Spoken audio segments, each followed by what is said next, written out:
नमस्कार दोस्तों, आज हम शुरू कर रहे हैं भारतीय संविधान के एक बेहद महत्वपूर्ण अध्याय नागरिकता। सबसे पहले समझते हैं कि नागरिकता आखिर होती क्या है। नागरिकता का अर्थ है किसी व्यक्ति का किसी राष्ट्र का वैधानिक और राजनीतिक सदस्य होना। जब कोई व्यक्ति किसी देश का नागरिक होता है तो वह उस देश के प्रति निष्ठा रखता है और बदले में उसे उस देश के संविधान द्वारा दिए गए अधिकार प्राप्त होते हैं। भारत में मुख्य रूप से दो प्रकार के लोग होते हैं, पहले नागरिक और दूसरे विदेशी, जिन्हें हम एलियन कहते हैं। नागरिक राज्य के पूर्ण सदस्य होते हैं। उन्हें नागरिक और राजनीतिक दोनों प्रकार के अधिकार प्राप्त होते हैं, जैसे मतदान का अधिकार, चुनाव लड़ने का अधिकार और उच्च संवैधानिक पदों पर बैठने का अधिकार। वहीं दूसरी ओर विदेशी वे लोग होते हैं जो किसी अन्य देश के नागरिक होते हैं। उन्हें भारत में सभी अधिकार प्राप्त नहीं होते। विदेशियों के भी दो प्रकार होते हैं, मैत्रीपूर्ण विदेशी, जिनके देश के भारत से अच्छे संबंध होते हैं, और शत्रु विदेशी, जिनके देश के साथ भारत युद्ध की स्थिति में हो।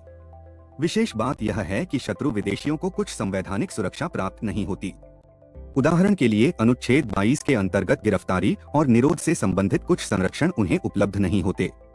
इस प्रकार नागरिकता केवल एक कानूनी पहचान नहीं है, बल्कि यह व्यक्ति और राज्य के बीच एक गहरा संबंध है, जिसमें अधिकार भी हैं और कर्तव्य भी। यही कारण है कि नागरिकता को समझना भारतीय संविधान को समझने की पहली सीढ़ी माना जाता है। अब आगे बढ़ते हैं और देखते हैं कि केवल नागरिकों को कौन कौन से विशेष अधिकार प्राप्त होते हैं। अब हम समझते हैं एक बहुत महत्वपूर्ण सवाल, आखिर ऐसा क्या है जो केवल भारतीय नागरिकों को ही प्राप्त है। संविधान कुछ ऐसे विशेष अधिकार देता है जो सिर्फ नागरिकों के लिए सुरक्षित हैं, विदेशियों के लिए नहीं। सबसे पहले बात करते हैं अनुच्छेद 15 की। अनुच्छेद 15 कहता है कि राज्य किसी भी नागरिक के साथ धर्म, जाति, वंश, लिंग या जन्मस्थान के आधार पर भेदभाव नहीं करेगा। ध्यान दीजिए, यहाँ शब्द है नागरिक। इसका मतलब यह संरक्षण विशेष रूप से भारतीय नागरिकों को दिया गया है। यह सामाजिक समानता और न्याय की दिशा में एक बड़ा कदम है। अब आते हैं अनुच्छेद 16 पर। अनुच्छेद 16 के अंतर्गत लोक सेवाओं यानी सरकारी नौकरियों में सभी नागरिकों को समान अवसर का अधिकार है। इसका सीधा मतलब है कि कोई भी नागरिक योग्यता के आधार पर सरकारी नौकरी के लिए आवेदन कर सकता है। यह प्रशासनिक निष्पक्षता और मेरिट प्रणाली को मजबूत करता है। अब सबसे महत्वपूर्ण अनुच्छेद, अनुच्छेद 19। यह केवल भारतीय नागरिकों को 6 स्वतंत्रताएं प्रदान करता है। भाषण और अभिव्यक्ति की स्वतंत्रता, शांतिपूर्ण और निरस्त्र सभा करने का अधिकार, संघ या संगठन बनाने का अधिकार, भारत में कहीं भी घूमने का अधिकार, किसी भी राज्य में निवास करने का अधिकार और कोई भी व्यवसाय, व्यापार या पेशा अपनाने का अधिकार। ध्यान रहे, अनुच्छेद 19 के अधिकार विदेशियों को प्राप्त नहीं होते। अब बात करते हैं अनुच्छेद 29 और 30 की। अनुच्छेद 29 नागरिकों को अपनी भाषा, लिपि और संस्कृति की रक्षा का अधिकार देता है और अनुच्छेद 30 अल्पसंख्यकों को शैक्षणिक संस्थान स्थापित और संचालित करने का अधिकार देता है। ये प्रावधान भारत की सांस्कृतिक विविधता की रक्षा के लिए बनाए गए हैं। अब आते हैं राजनीतिक अधिकारों पर। केवल भारतीय नागरिकों को लोकसभा और राज्य विधानसभाओं के चुनाव में मतदान करने का अधिकार है। विदेशी व्यक्ति भारत में वोट नहीं दे सकता। इसी प्रकार केवल नागरिक ही संसद या राज्य विधानमंडल का चुनाव लड़ सकते हैं। और अंत में भारत के राष्ट्रपति, उपराष्ट्रपति, राज्यपाल, सर्वोच्च न्यायालय और उच्च न्यायालय के न्यायाधीश, अटॉर्नी जनरल जैसे उच्च संवैधानिक पदों पर केवल भारतीय नागरिक ही नियुक्त हो सकते हैं। इससे स्पष्ट होता है कि नागरिकता केवल एक पहचान नहीं, बल्कि शक्ति, अधिकार और राजनीतिक सहभागिता का आधार है। अब अगली स्लाइड में हम समझेंगे कि संविधान ने प्रारंभ में 26 जनवरी 1950 को किन लोगों को भारत का नागरिक माना था। अब हम आते हैं नागरिकता के संवैधानिक आधार पर। भारतीय संविधान के भाग 2 में यानी अनुच्छेद 5 से 11 तक नागरिकता से संबंधित प्रावधान दिए गए हैं। यहाँ एक बहुत महत्वपूर्ण बात समझिए, संविधान ने नागरिकता का पूरा ढांचा विस्तार से नहीं बताया। उसने केवल यह स्पष्ट किया कि 26 जनवरी 1950 को जब संविधान लागू हुआ, उस समय किन लोगों को भारत का नागरिक माना जाएगा। सबसे पहले बात करते हैं अनुच्छेद 5 की। अनुच्छेद 5 उन व्यक्तियों से संबंधित है जिनका डोमिसाइल यानी स्थायी निवास भारत में था। यदि किसी व्यक्ति का अधिवास भारत में था और वह या तो भारत में जन्मा था या उसके माता पिता में से कोई एक भारत में जन्मा था, या वह कम से कम 5 वर्ष से भारत में सामान्य रूप से रह रहा था, तो वह संविधान लागू होने के समय भारतीय नागरिक माना गया। अब आते हैं अनुच्छेद 6, 7 और 8 पर, जो विभाजन की परिस्थितियों से जुड़े हैं। अनुच्छेद 6 उन लोगों से संबंधित है जो पाकिस्तान से भारत आए थे। अनुच्छेद 7 उन लोगों से संबंधित है जो भारत से पाकिस्तान गए थे लेकिन बाद में लौट आए। और अनुच्छेद 8 उन भारतीय मूल के लोगों से संबंधित है जो विदेशों में रह रहे थे और पंजीकरण के माध्यम से नागरिकता प्राप्त कर सकते थे। ध्यान दीजिए, ये प्रावधान 1947 के विभाजन की असाधारण परिस्थितियों को ध्यान में रखकर बनाए गए थे। अब एक बहुत महत्वपूर्ण अनुच्छेद, अनुच्छेद 9। अनुच्छेद 9 स्पष्ट रूप से कहता है कि यदि कोई व्यक्ति स्वेच्छा से किसी विदेशी राज्य की नागरिकता ग्रहण कर लेता है तो वह भारतीय नागरिक नहीं रहेगा। यहीं से यह सिद्धांत स्पष्ट होता है कि भारत में दोहरी नागरिकता की अनुमति नहीं है। अब अंतिम और अत्यंत महत्वपूर्ण अनुच्छेद, अनुच्छेद 11। यह अनुच्छेद संसद को यह शक्ति देता है कि वह नागरिकता के अर्जन और समाप्ति से संबंधित कानून बनाए। यानी संविधान ने मूल रूप से दिशा दी, लेकिन विस्तृत नियम बनाने का अधिकार संसद को दिया। इसी शक्ति के आधार पर संसद ने 1955 में नागरिकता अधिनियम पारित किया, जो आज नागरिकता का मुख्य कानून है। तो संक्षेप में, अनुच्छेद 5 से 11 नागरिकता की प्रारंभिक रूपरेखा देते हैं, लेकिन नागरिकता का पूरा संचालन नागरिकता अधिनियम 1955 के माध्यम से होता है। अब अगली स्लाइड में हम विस्तार से समझेंगे कि 26 जनवरी 1950 को वास्तव में किन किन श्रेणियों के लोग भारत के नागरिक बने थे। अब हम पहुंचते हैं एक बेहद महत्वपूर्ण सवाल पर। जब 26 जनवरी 1950 को हमारा संविधान लागू हुआ तो उस दिन किन लोगों को भारत का नागरिक माना गया? ध्यान रखिए, यह समय सामान्य परिस्थितियों का नहीं था। देश अभी अभी 1947 के विभाजन से गुजरा था। लाखों लोग भारत और पाकिस्तान के बीच पलायन कर रहे थे। ऐसे में नागरिकता का प्रश्न बहुत जटिल था। संविधान ने इस स्थिति को ध्यान में रखते हुए 4 मुख्य श्रेणियों के लोगों को नागरिक माना। सबसे पहले, वे लोग जिनका अधिवास भारत में था। यदि किसी व्यक्ति का डोमिसाइल यानी स्थायी निवास भारत में था और उसने 3 में से कोई एक शर्त पूरी की थी, वह भारत में जन्मा हो, या उसके माता पिता में से कोई एक भारत में जन्मा हो, या वह संविधान लागू होने से पहले कम से कम 5 वर्षों से भारत में सामान्य रूप से रह रहा हो, तो वह भारतीय नागरिक माना गया। अब दूसरी श्रेणी, वे लोग जो पाकिस्तान से भारत आए थे। विभाजन के बाद लाखों लोग पाकिस्तान से भारत आए। यदि कोई व्यक्ति 19 जुलाई 1948 से पहले भारत आ गया था और तब से यहाँ रह रहा था, तो वह स्वतः नागरिक माना गया। लेकिन यदि वह 19 जुलाई 1948 के बाद आया था तो उसे भारतीय नागरिक बनने के लिए पंजीकरण कराना आवश्यक था और इसके लिए कुछ निवास शर्तें भी पूरी करनी थीं। अब तीसरी श्रेणी, वे लोग जो भारत से पाकिस्तान चले गए थे लेकिन बाद में वापस लौटे। यदि कोई व्यक्ति 1 मार्च 1947 के बाद पाकिस्तान चला गया था लेकिन बाद में भारत में पुनः बसने के लिए लौट आया, तो उसे कम से कम 6 महीने भारत में निवास करने के बाद पंजीकरण कराना पड़ता था, तभी वह नागरिक माना जाता। अब चौथी और अंतिम श्रेणी, विदेश में रहने वाले भारतीय मूल के लोग। यदि कोई व्यक्ति या उसके माता पिता या दादा दादी अविभाजित भारत में जन्मे थे लेकिन वह विदेश में रह रहा था, तो वह भारतीय दूतावास में पंजीकरण कराकर भारतीय नागरिक बन सकता था। तो कुल मिलाकर संविधान ने 26 जनवरी 1950 को 4 प्रकार के लोगों को नागरिक माना। भारत में अधिवास वाले, पाकिस्तान से आए लोग, पाकिस्तान जाकर लौटे लोग और विदेश में बसे भारतीय मूल के लोग। यह पूरा ढांचा विभाजन की ऐतिहासिक परिस्थितियों को ध्यान में रखकर तैयार किया गया था। अब आगे बढ़ते हैं, क्योंकि संविधान ने केवल प्रारंभिक नागरिकता बताई। इसके बाद नागरिकता कैसे प्राप्त होगी, इसके लिए संसद ने बनाया नागरिकता अधिनियम 1955। आइए अगली स्लाइड में उसी को विस्तार से समझते हैं। अब तक हमने समझ लिया कि संविधान ने केवल यह बताया कि 26 जनवरी 1950 को कौन भारत का नागरिक था, लेकिन एक बड़ा प्रश्न अभी भी बाकी था। उसके बाद नागरिकता कैसे प्राप्त होगी, और यदि कोई व्यक्ति नागरिकता खोना चाहे या उससे छीन ली जाए तो क्या होगा? इन्हीं सभी प्रश्नों का समाधान करने के लिए संसद ने अनुच्छेद 11 के तहत अपनी शक्ति का प्रयोग करते हुए वर्ष 1955 में नागरिकता अधिनियम 1955 पारित किया। यह अधिनियम भारतीय नागरिकता से संबंधित मुख्य और व्यापक कानून है। सबसे महत्वपूर्ण बात, यह अधिनियम 2 मुख्य पहलुओं को नियंत्रित करता है। पहला, नागरिकता कैसे प्राप्त की जाए, और दूसरा, नागरिकता कैसे समाप्त हो सकती है। अब समझते हैं कि इस अधिनियम के अनुसार नागरिकता प्राप्त करने के 5 प्रमुख तरीके हैं। पहला, जन्म से नागरिकता। दूसरा, वंश से नागरिकता। तीसरा, पंजीकरण द्वारा नागरिकता।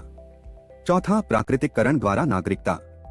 और पांचवा, क्षेत्र के विलय द्वारा नागरिकता। इन पांचों आधारों को हम आने वाली स्लाइड्स में विस्तार से समझेंगे। अब एक और महत्वपूर्ण बात, इस अधिनियम में समय समय पर कई संशोधन किए गए। उदाहरण के लिए 1986 का संशोधन, जिसमें जन्म से नागरिकता के नियमों को कठोर किया गया।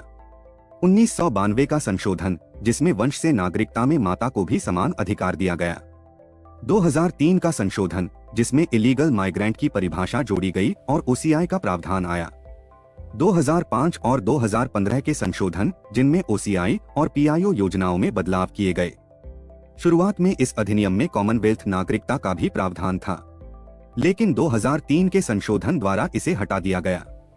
अब ध्यान दीजिए, नागरिकता अधिनियम केवल नागरिकता प्राप्त करने के तरीके ही नहीं बताता, बल्कि यह भी बताता है कि किन परिस्थितियों में नागरिकता समाप्त की जा सकती है। यानी यह अधिनियम नागरिकता का संपूर्ण ढांचा प्रस्तुत करता है। तो अब तक हम यह समझ चुके हैं कि संविधान ने आधार दिया और नागरिकता अधिनियम 1955 ने विस्तृत नियम निर्धारित किए। अब अगली स्लाइड में हम सबसे पहले और सबसे अधिक पूछे जाने वाले विषय, जन्म से नागरिकता को विस्तार से समझेंगे, जहां तिथियां बेहद महत्वपूर्ण हैं। अब हम आते हैं नागरिकता प्राप्त करने के पहले और सबसे बुनियादी तरीके पर, जन्म से नागरिकता। लेकिन ध्यान रखिए, जन्म से नागरिकता के नियम समय के साथ बदलते रहे हैं, इसलिए हमें इसे 3 अलग अलग चरणों में समझना होगा। पहला चरण 26 जनवरी 1950 से 1 जुलाई 1987 तक। इस अवधि में नियम बहुत सरल था। यदि कोई व्यक्ति भारत में जन्मा है तो वह स्वतः भारतीय नागरिक माना जाएगा, चाहे उसके माता पिता की नागरिकता कुछ भी हो। यानी केवल भारत की भूमि पर जन्म लेना ही पर्याप्त था। अब आता है दूसरा चरण, 1 जुलाई 1987 से 3 दिसंबर 2004 तक। इस समय नियम थोड़ा सख्त किया गया। अब केवल भारत में जन्म लेना पर्याप्त नहीं था। जन्म के समय माता या पिता में से कम एक भारतीय नागरिक होना आवश्यक था। यानी यहाँ से जन्म आधारित नागरिकता में माता पिता की नागरिकता का तत्व जोड़ दिया गया। अब तीसरा और सबसे महत्वपूर्ण चरण, 3 दिसंबर 2004 के बाद 2003 के संशोधन के प्रभाव से नियम और कठोर कर दिए गए। अब भारत में जन्म लेने वाला व्यक्ति तभी नागरिक होगा जब या तो उसके दोनों माता पिता भारतीय नागरिक हों, या माता पिता में से एक भारतीय नागरिक हो और दूसरा अवैध प्रवासी न हो। यहाँ अवैध प्रवासी शब्द बहुत महत्वपूर्ण है। अवैध प्रवासी वह व्यक्ति है जो बिना वैध दस्तावेज के भारत में प्रवेश करता है, या वीजा की अवधि समाप्त होने के बाद भी अवैध रूप से भारत में रहता है। यदि माता पिता में से कोई एक अवैध प्रवासी है तो 3 दिसंबर 2004 के बाद जन्मा बच्चा जन्म से भारतीय नागरिक नहीं माना जाएगा। अब एक और महत्वपूर्ण अपवाद समझ लीजिए, भारत में तैनात विदेशी राजनयिकों यानी डिप्लोमैट्स के बच्चों को जन्म से भारतीय नागरिकता प्राप्त नहीं होती। इसी प्रकार यदि कोई शत्रु देश के नागरिक का बच्चा भारत में जन्म लेता है और वह देश भारत के साथ युद्ध की स्थिति में है तो उसे भी जन्म से नागरिकता नहीं मिलेगी।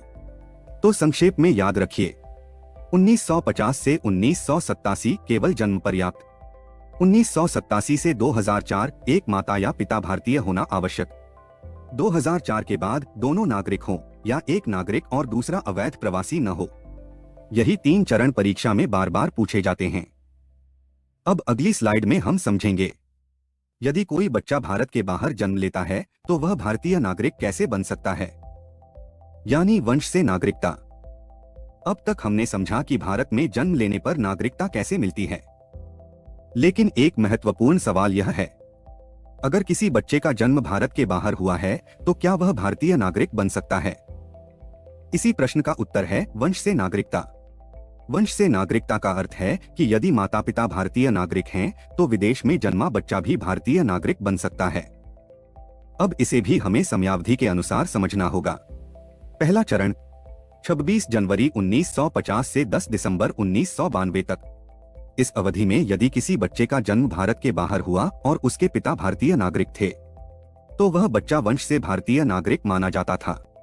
ध्यान दीजिए, यहाँ केवल पिता की नागरिकता को मान्यता दी गई थी। अब दूसरा चरण 10 दिसंबर 1992 से 3 दिसंबर 2004 तक। 1992 के संशोधन ने एक बड़ा बदलाव किया। अब यदि माता या पिता में से कोई एक भारतीय नागरिक हो तो विदेश में जन्मा बच्चा भारतीय नागरिक माना जाएगा। यह संशोधन लैंगिक समानता की दिशा में महत्वपूर्ण कदम था। अब तीसरा और वर्तमान चरण 3 दिसंबर 2004 के बाद। अब केवल माता या पिता का नागरिक होना पर्याप्त नहीं है। विदेश में जन्मे बच्चे का जन्म 1 वर्ष के भीतर भारतीय दूतावास या वाणिज्य दूतावास में पंजीकृत कराना आवश्यक है। यदि 1 वर्ष में पंजीकरण नहीं होता तो केंद्र सरकार की विशेष अनुमति से बाद में भी पंजीकरण किया जा सकता है। साथ ही माता पिता को यह लिखित घोषणा देनी होती है कि बच्चा किसी अन्य देश का पासपोर्ट धारण नहीं करेगा। अब एक और महत्वपूर्ण बिंदु, यदि कोई नाबालिग वंश से भारतीय नागरिक है और साथ ही किसी अन्य देश की नागरिकता भी रखता है तो उसे 18 वर्ष की आयु पूरी करने के बाद 6 महीने के भीतर विदेशी नागरिकता त्यागनी होगी, अन्यथा उसकी भारतीय नागरिकता समाप्त हो सकती है। यह इसलिए महत्वपूर्ण है क्योंकि भारत में दोहरी नागरिकता की अनुमति नहीं है। तो संक्षेप में 1950 से 1992 केवल पिता भारतीय होना पर्याप्त, 1992 से 2004 माता या पिता में से कोई एक भारतीय, 2004 के बाद पंजीकरण अनिवार्य प्लस दोहरी नागरिकता पर नियंत्रण। यही बिंदु परीक्षा में सीधे पूछे जाते हैं। अब अगली स्लाइड में हम समझेंगे ऐसे लोग जो जन्म या वंश से नागरिक नहीं हैं, वे पंजीकरण के माध्यम से भारतीय नागरिकता कैसे प्राप्त कर सकते हैं। अब तक हमने 2 तरीके समझे, जन्म और वंश। लेकिन अब सवाल उठता है, यदि कोई व्यक्ति न तो भारत में जन्मा है और न ही वह सीधे वंश से नागरिक है, तो क्या वह भारतीय नागरिक बन सकता है? जी हां, और इसका तरीका है पंजीकरण द्वारा नागरिकता। नागरिकता अधिनियम 1955 के अनुसार केंद्र सरकार किसी भी ऐसे व्यक्ति को नागरिकता दे सकती है जो अवैध प्रवासी न हो और निर्धारित श्रेणियों में आता हो। सबसे पहले समझते हैं भारतीय मूल का व्यक्ति।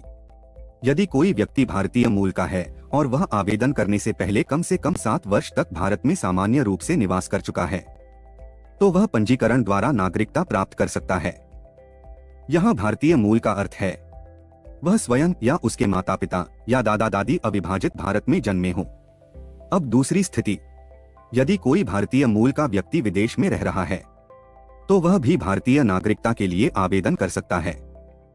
तीसरी महत्वपूर्ण श्रेणी, यदि किसी विदेशी व्यक्ति का विवाह भारतीय नागरिक से हुआ है और वह आवेदन से पहले कम से कम 7 वर्ष तक भारत में रह चुका है तो वह भी पंजीकरण द्वारा नागरिक बन सकता है। अब कुछ अन्य महत्वपूर्ण श्रेणियां, भारतीय नागरिकों के नाबालिग बच्चे, ऐसे व्यक्ति जिनके माता पिता पहले भारतीय नागरिक थे, और ओसीआई कार्ड धारक जो 5 वर्ष से पंजीकृत हों और आवेदन से पहले 12 महीने भारत में रह चुके हों, वे भी पंजीकरण के माध्यम से नागरिकता प्राप्त कर सकते हैं। अब एक बहुत महत्वपूर्ण औपचारिकता समझ लीजिए, जो भी व्यक्ति पंजीकरण द्वारा नागरिकता प्राप्त करता है उसे भारतीय संविधान के प्रति निष्ठा की शपथ लेनी होती है। वह शपथ यह होती है कि वह भारत के संविधान के प्रति सच्ची आस्था और निष्ठा रखेगा और भारत के कानूनों का पालन करेगा। तो याद रखिए, पंजीकरण द्वारा नागरिकता उन लोगों के लिए है जिनका भारत से ऐतिहासिक, पारिवारिक या वैवाहिक संबंध है। यह पूर्णतः सरकार के विवेक पर आधारित प्रक्रिया है, यानी केवल आवेदन कर देने से स्वतः नागरिकता नहीं मिलती। अब अगली स्लाइड में हम समझेंगे, यदि कोई विदेशी व्यक्ति लंबे समय तक भारत में रहकर पूरी तरह भारतीय बनना चाहता है तो वह प्राकृतिककरण के माध्यम से नागरिकता कैसे प्राप्त कर सकता है। अब तक हमने जन्म, वंश और पंजीकरण के माध्यम से नागरिकता प्राप्त करने के तरीके समझे, लेकिन अब हम बात करते हैं एक ऐसे तरीके की जो पूरी तरह से किसी विदेशी नागरिक को भारतीय नागरिक बनने का अवसर देता है, और वह है प्राकृतिककरण। प्राकृतिककरण का अर्थ है कोई विदेशी व्यक्ति जो भारत में लंबे समय से रह रहा है, भारतीय समाज में घुल मिल गया है और भारत के प्रति निष्ठा रखना चाहता है, वह आवेदन करके भारतीय नागरिक बन सकता है। लेकिन इसके लिए कुछ सख्त शर्तें निर्धारित की गई हैं। सबसे पहले निवास की शर्त, आवेदन की तिथि से ठीक पहले के 12 महीने तक लगातार भारत में रहना आवश्यक है। इसके अलावा आवेदन से पहले के 14 वर्षों में से कम 11 वर्ष भारत में निवास किया होना चाहिए। यह 11 वर्ष वाली शर्त बहुत महत्वपूर्ण है। परीक्षा में यह अक्सर सीधे पूछा जाता है। अब दूसरी शर्त, अच्छा चरित्र। आवेदक का आचरण अच्छा होना चाहिए। उसके विरुद्ध कोई गंभीर आपराधिक रिकॉर्ड नहीं होना चाहिए। सरकार यह सुनिश्चित करती है कि वह व्यक्ति भारत की सुरक्षा या व्यवस्था के लिए खतरा न हो। तीसरी शर्त, भाषा का ज्ञान। आवेदक को संविधान की 8वीं अनुसूची में उल्लिखित किसी एक भाषा का पर्याप्त ज्ञान होना चाहिए। वर्तमान में 8वीं अनुसूची में 22 भाषाएं शामिल हैं। चौथी शर्त, विदेशी नागरिकता का त्याग। यदि आवेदक किसी अन्य देश का नागरिक है तो उसे भारतीय नागरिकता मिलने पर उस देश की नागरिकता त्यागनी होगी। भारत में दोहरी नागरिकता की अनुमति नहीं है। यह सिद्धांत यहाँ भी लागू होता है। अब एक विशेष प्रावधान समझ लीजिए। यदि किसी व्यक्ति ने विज्ञान, कला, साहित्य, दर्शन, विश्व शांति या मानव प्रगति के क्षेत्र में विशिष्ट योगदान दिया है तो केंद्र सरकार प्राकृतिककरण की कुछ शर्तों में छूट दे सकती है। यानी विशेष प्रतिभा या योगदान वाले व्यक्ति के लिए नियम लचीले हो सकते हैं। तो संक्षेप में 12 महीने लगातार निवास, 14 वर्षों में कुल 11 वर्ष निवास, अच्छा चरित्र, भारतीय भाषा का ज्ञान और विदेशी नागरिकता का त्याग, ये प्राकृतिककरण की मुख्य शर्तें हैं। अब अगली स्लाइड में हम समझेंगे, यदि कोई विदेशी क्षेत्र भारत का हिस्सा बन जाए तो वहां के लोगों को नागरिकता कैसे मिलती है, यानी क्षेत्र के विलय द्वारा नागरिकता। अब तक हमने 4 तरीके समझे, जन्म, वंश, पंजीकरण और प्राकृतिककरण। लेकिन अब हम बात करते हैं एक विशेष परिस्थिति की। अगर कोई नया क्षेत्र भारत का हिस्सा बन जाए तो वहां रहने वाले लोगों की नागरिकता का क्या होगा। इसी स्थिति के लिए नागरिकता अधिनियम 1955 में एक प्रावधान है, क्षेत्र के विलय द्वारा नागरिकता। इसका अर्थ है, यदि कोई विदेशी क्षेत्र आधिकारिक रूप से भारत में सम्मिलित हो जाता है तो उस क्षेत्र के निवासियों को भारतीय नागरिकता प्रदान की जा सकती है। लेकिन यह स्वतः नहीं होता। केंद्र सरकार अधिसूचना यानी नोटिफिकेशन जारी करती है और उसमें यह स्पष्ट किया जाता है कि उस क्षेत्र के कौन कौन से लोग भारतीय नागरिक माने जाएंगे। जिन व्यक्तियों का नाम या श्रेणी अधिसूचना में शामिल होती है वे निर्दिष्ट तिथि से भारतीय नागरिक बन जाते हैं। अब इसे एक उदाहरण से समझते हैं। जब पांडिचेरी, जो पहले फ्रांसीसी शासन के अधीन था, 1962 में आधिकारिक रूप से भारत का हिस्सा बना तो भारत सरकार ने सिटीजनशिप पांडिचेरी ऑर्डर 1962 जारी किया। इस आदेश के माध्यम से वहां के निवासियों को भारतीय नागरिकता प्रदान की गई। इसी प्रकार इतिहास में दमन और दीव, गोवा जैसे क्षेत्रों के भारत में विलय के समय भी नागरिकता का प्रश्न उत्पन्न हुआ था। यह प्रावधान भारत की संप्रभुता और क्षेत्रीय विस्तार से जुड़ा हुआ है। जब भारत की सीमाएं बढ़ती हैं तो नागरिकता का दायरा भी बढ़ता है। हालांकि यह स्थिति बार बार नहीं आती, लेकिन परीक्षा में सिद्धांत के रूप में यह महत्वपूर्ण है।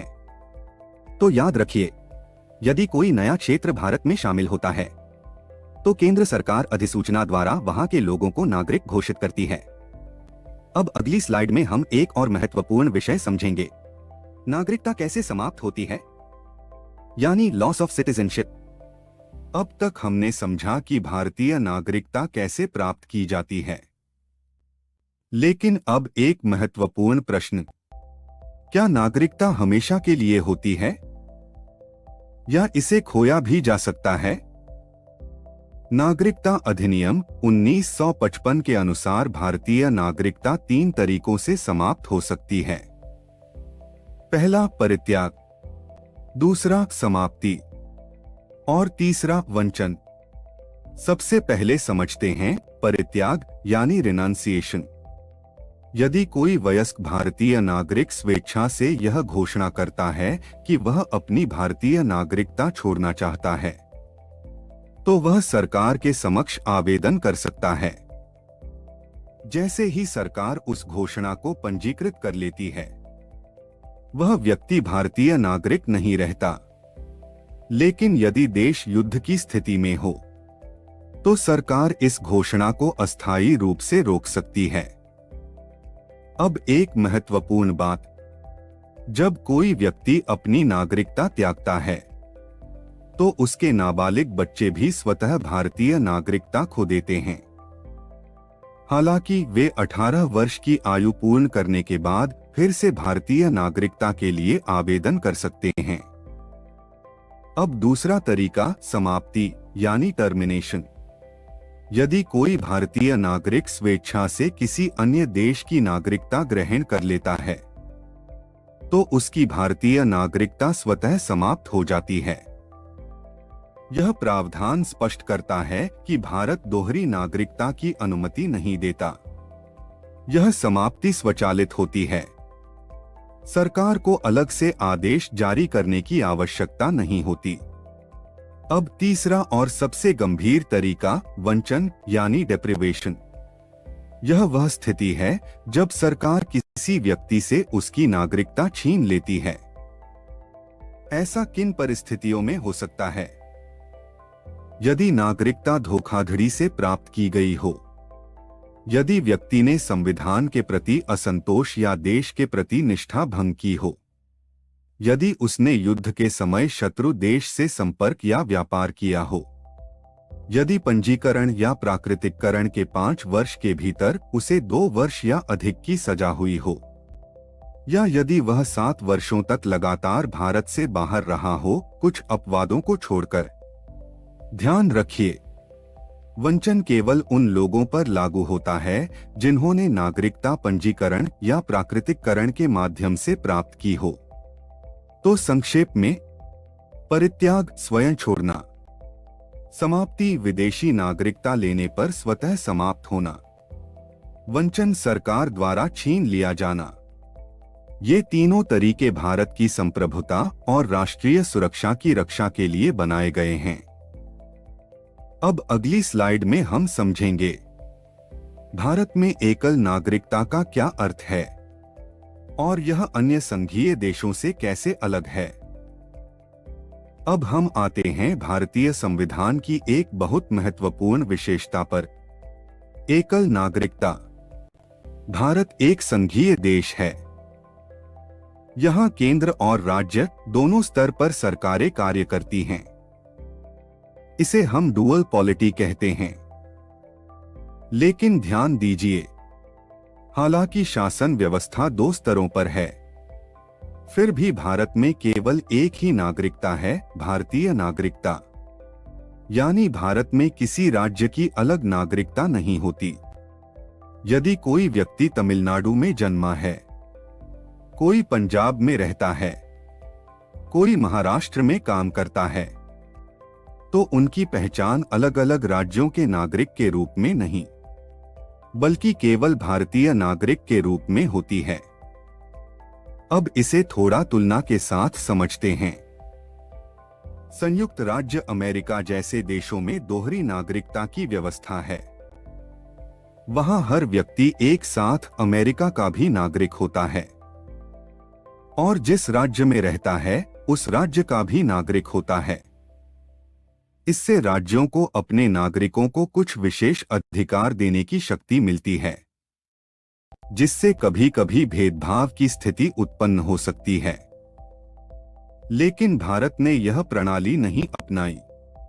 संविधान निर्माताओं ने एकल नागरिकता इसलिए चुनी ताकि पूरे देश में एकता और अखंडता की भावना बनी रहे। भारत जैसे विविधता से भरे देश में यदि राज्यों की अलग अलग नागरिकता होती तो क्षेत्रीयता, अलगाववाद और भेदभाव की समस्या बढ़ सकती थी। एकल नागरिकता यह सुनिश्चित करती है कि देश के किसी भी हिस्से में रहने वाला व्यक्ति भारत के किसी भी अन्य हिस्से में जाकर बस सकता है, काम कर सकता है और समान राजनीतिक व नागरिक अधिकारों का लाभ उठा सकता है। हालांकि जैसा कि हम अगली स्लाइड में देखेंगे, इस सामान्य नियम के कुछ सीमित अपवाद भी हैं, जहां स्थानीय हितों की रक्षा के लिए विशेष प्रावधान बनाए गए हैं। तो संक्षेप में, भारत संघीय है लेकिन नागरिकता एकल है और यही व्यवस्था राष्ट्रीय एकता की आधारशिला है। अब अगली स्लाइड में हम समझेंगे एकल नागरिकता के वे सीमित अपवाद जो परीक्षा में अक्सर ट्रिकी प्रश्न के रूप में पूछे जाते हैं। अब तक हमने समझा कि भारत में केवल एक ही नागरिकता है, भारतीय नागरिकता। लेकिन क्या यह नियम पूरी तरह से बिना किसी अपवाद के लागू होता है? उत्तर है नहीं। कुछ विशेष परिस्थितियों में संविधान ने सीमित अपवादों की अनुमति दी है ताकि स्थानीय हितों की रक्षा की जा सके। सबसे पहले बात करते हैं अनुच्छेद 16 की। हालांकि सभी नागरिकों को सरकारी नौकरियों में समान अवसर का अधिकार है, फिर भी संसद को यह शक्ति दी गई है कि वह कुछ राज्यों या केंद्र शासित प्रदेशों में विशेष पदों के लिए निवास की शर्त निर्धारित कर सके। इसी उद्देश्य से 1957 में public employment requirement as to residence act बनाया गया था। अब दूसरा महत्वपूर्ण बिंदु अनुच्छेद 15।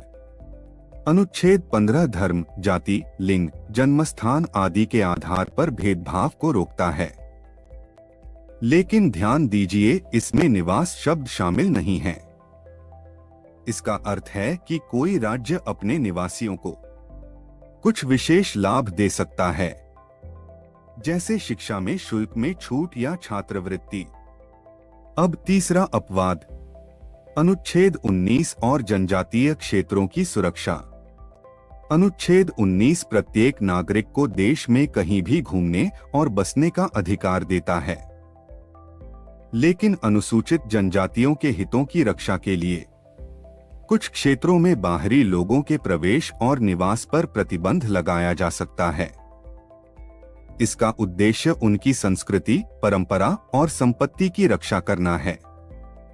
अब एक ऐतिहासिक और अत्यंत महत्वपूर्ण उदाहरण, जम्मू कश्मीर का विशेष दर्जा। अनुच्छेद 35 A के तहत जम्मू कश्मीर की विधानसभा को यह शक्ति थी कि वह स्थायी निवासियों को परिभाषित करे और उन्हें विशेष अधिकार दे, जैसे सरकारी नौकरी, संपत्ति खरीदने और छात्रवृत्ति प्राप्त करने का अधिकार। लेकिन 2019 में अनुच्छेद 370 को हटाए जाने के बाद यह विशेष दर्जा समाप्त कर दिया गया। अब वहां भी भारतीय संविधान के सामान्य प्रावधान लागू होते हैं। तो क्या निष्कर्ष निकलता है? भारत में एकल नागरिकता का सिद्धांत मजबूत है, लेकिन स्थानीय सामाजिक, सांस्कृतिक और आर्थिक हितों की रक्षा के लिए कुछ सीमित अपवाद बनाए गए हैं। यह राष्ट्रीय एकता और क्षेत्रीय संरक्षण के बीच संतुलन स्थापित करने का प्रयास है। अब अगली स्लाइड में हम एक आधुनिक और अत्यंत महत्वपूर्ण विषय समझेंगे, प्रवासी भारतीय और ओवरसीज सिटीजनशिप ऑफ इंडिया यानी OCI। अब हम आते हैं एक आधुनिक और बेहद महत्वपूर्ण विषय पर, ओवरसीज सिटीजनशिप ऑफ इंडिया यानी OCI। सबसे पहले एक प्रश्न, क्या भारत में दोहरी नागरिकता की अनुमति है? उत्तर है नहीं। अनुच्छेद 9 स्पष्ट रूप से कहता है कि यदि कोई व्यक्ति स्वेच्छा से विदेशी नागरिकता ग्रहण करता है तो वह भारतीय नागरिक नहीं रहेगा। तो फिर OCI क्या है? इसे समझने के लिए हमें वर्ष 2000 में जाना होगा।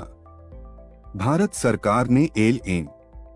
सिंघवी की अध्यक्षता में एक उच्च स्तरीय समिति का गठन किया, जिसका उद्देश्य विश्व भर में बसे भारतीय मूल के लोगों यानी इंडियन डायस्पोरा के साथ संबंध मजबूत करना था।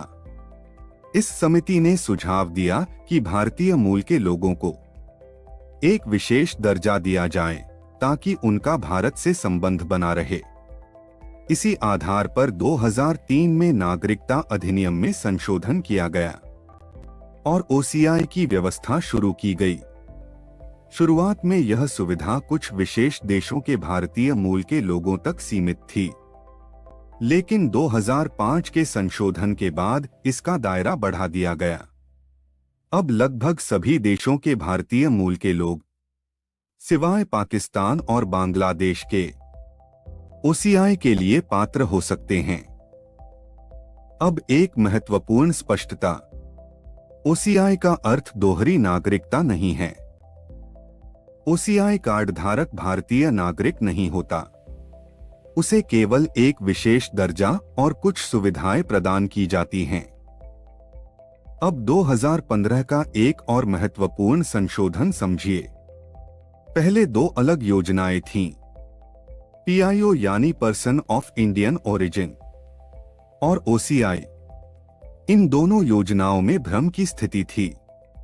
इसलिए 2015 में दोनों को मिलाकर एक नई योजना बनाई गई, overseas citizen of India card holder. और 9 जनवरी 2015 से सभी पीआईओ कार्ड धारकों को स्वतः ओसीआई कार्ड धारक माना गया। अब पात्रता की बात करें। वह व्यक्ति ओसीआई के लिए आवेदन कर सकता है जो कभी भारतीय नागरिक रहा हो या जिसके माता पिता, दादा दादी या परदादा परदादी भारतीय मूल के रहे हों।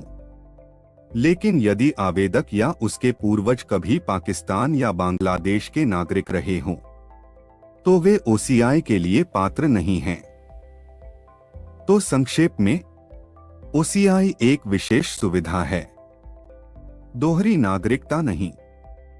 यह भारतीय मूल के विदेशों में बसे लोगों के साथ संबंध बनाए रखने का माध्यम है।